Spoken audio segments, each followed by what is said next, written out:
قال فجاءته إحداهما تمشي على استحياء قالت إن أبي. وهذا يتناول، هذا السياق يتناول الحياء قولا وفعلا. جاءت تمشي على استحياء، جاءت تمشي على استحياء، أيضا على استحياء قالت، على استحياء قالت.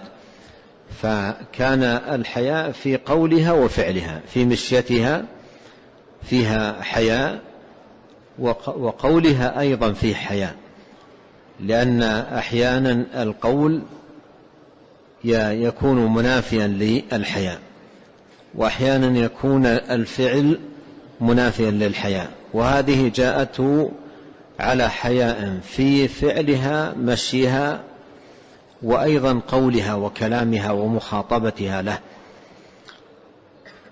والحياء هو زينة المرأة، زينة المرأة وجمالها. المرأة إذا نزعت أو نزع منها الحياء ذهب الجمال. جمالها في حيائها، جمالها في حيائها.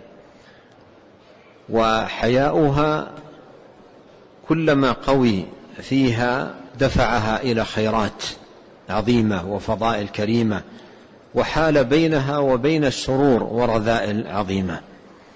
ولا تزال المرأة بخير ما دامت متصفة بالحياء متحلية به.